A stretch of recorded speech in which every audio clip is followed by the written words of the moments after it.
Sir बहुत स्वागत है आपका इंडिया न्यूज छत्तीसगढ़ के हेल्थ कॉन्क्लेव में, जहां अब हम बात कर रहे हैं लगातार बढ़ रही बीमारियों को लेके।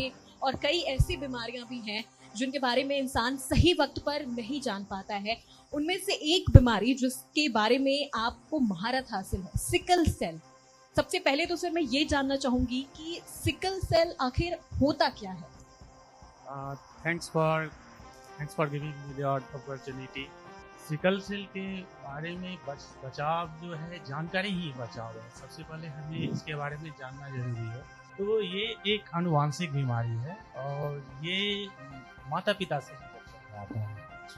ये एक जनरली मैं ओपीडी में भी कभी कभी देखता हूँ या काउंसलिंग के लिए भी देखता हूँ। तो जो गांव से लोग आते हैं उनमें एक ये कंफ्यूजन होता है कि मुझे तो नहीं है, मेरे बच्चे को कैसे। तो क्या है कि सबसे पहले तो ये क्लियर है कि ये किसी को भी अगर है तो वो माँ बाप से ही बच्चे में आया। ये किसी भी दूसरे तरीके से, खाने से, रहने से या किसी भी अन्य तरीके से किसी को नहीं। अब क्या है कि जब सिकल सेल जो है, हम लोग जनरली कॉमन लैंग्वेज में यहाँ पे सिकलिंग लोग बोलते हैं। तो ये जो सिकलिंग है, ये जब माँ और बाप दोनों से जब बच्चों में आता है तो उनमें क्या होता है कि एक होमोजाइगस स्टेट आता है, जिसे हम कॉमन लैंग्वेज में यहाँ पे बड़ा सिकलिंग बोलते हैं।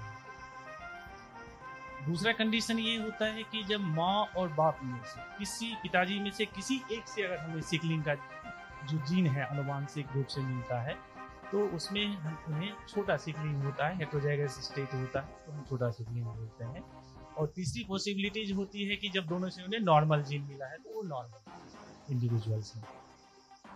तो अब यहाँ होता क्या है कि जो बड़े सिकलिंग वाले हैं, जिनमें जो होमोजाइगस हैं, जिन्हें माता और पिता दोनों से सिकलिंग का जीन मिला है, उन्हें तकलीफ होती है। जिनमें माता और पिता में से किसी एक से जीन मिला है, उन्हें किसी तरह की तकलीफ नहीं होती, उन्हें किसी ट्रीटमेंट की जरूरत नहीं होती है। और अगर टेस्ट नहीं करवाएं तो हो सकता है कि आपको पूरी जिंदगी इसका पता ना चले कि आपको छोटा सा जीन। सिकलिन या सिकल सेल दो नाम है, बीमारी एक है। ये बेसिकली होता क्या है, ये किस तरीके से पता लगता है? हमारा जो शरीर का स्ट्रक्चर है, 5.5 फीट की जो बॉडी है या 6 फीट की बॉडी है, इसमें ये कैसे अपना रंग दिखाता है, ये है क्या? नहीं, ये क्या है कि जो बीमारी जो है सच क्या है कि ये हमारा जो जीन है, जिनके कारण क्या है, जो हीमोग्लोबिन, जो हम लोग जानते हैं कि हीमोग्लोबिन सब लोगों को पता है, और आरबीसी लाल रक्त कणिका पता है। तो क्या है कि ये एक हीमोग्लोबिन की बीमारी है।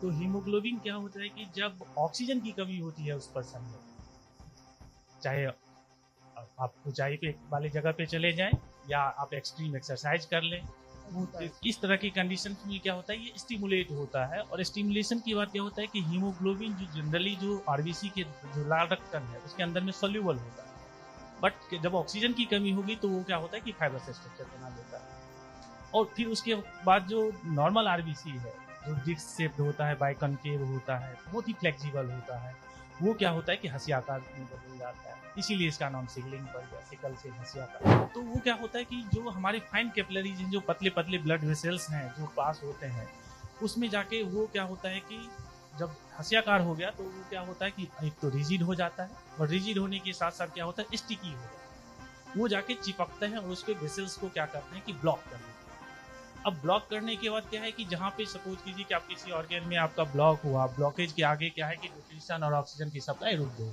फिर वो पेनफुल एपिसोड्स होते हैं।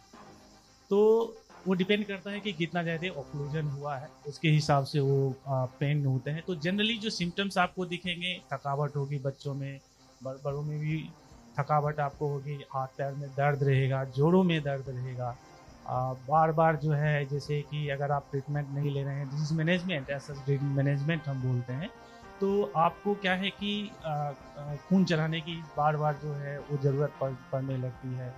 और सबसे बड़ी तकलीफ ये होती है कि आप कोई भी ऑर्गन डैमेज हो सकता है, जहाँ पे ब्लड वेसल्स ब्लॉक हुआ तो जिस ऑर्गन में हुआ वो ऑर्गन जो है आपका डैमेज हो सकता है। एक मिसकंसेप्शन ये है, आप जो है बोन मैरो ट्रांसप्लांट करा लिए तो आप ठीक है, आपको तकलीफ कम हो जाएगी, बट मेरे जर्म सेल्स में चेंज नहीं हुआ है, मेरे बच्चे में तब भी जाएगा। तो इस चेन को तोड़ने का तरीका यही है कि उन लोग, अगर आपके दूध के रिश्तेदार में भी किसी में भी सिकलिंग हो, छोटा हो बड़ा हो, डजंट मैटर, बीटा थैलेसेमिया, इन दोनों का टेस्ट 100% जरूर कराएं, पूरे परिवार का करवाएं, जितने रिलेटिव्स हैं सबका करवाएं, अगर दूर के भी रिश्तेदार हैं तो। और आप उसको एक्सेप्ट करके उस हिसाब से आप शादी करने का क्या है कि शादी के टाइम में जो मैरिज काउंसलिंग है, अगर आप में छोटा सिकलिंग हो या बड़ा सिकलिंग हो या छोटा भी थैलेसेमिया हो या कंपाउंडेड हो जाएगा, सो हमेशा शादी जो है नॉर्मल वालों से करें। तो क्या होता है कि जब ऐसा नहीं है कि अब बड़ा सिकलिंग वाले की शादी, जैसे कि लोग डरते हैं अरे बड़े सिकलिंग वाले से शादी कर ली, ठीक है कोई प्रॉब्लम नहीं है। उस इंडिविजुअल को का जो है, सपोज कीजिए कि मुझे बड़ा सिकलिंग है, मेरे डिजीज का जो है मॉडिफिकेशन हो सकता है, मैं कर सकता हूँ डिजीज मैनेजमेंट कर सकता हूँ एपिजेनेटिक को क्या किया और सारी चीज़ों से। प्लस जो नॉर्मल वाले से मेरी शादी हुई तो क्या होगा कि मेरे जो बच्चे होंगे वो छोटे सिकलिंग वाले होंगे,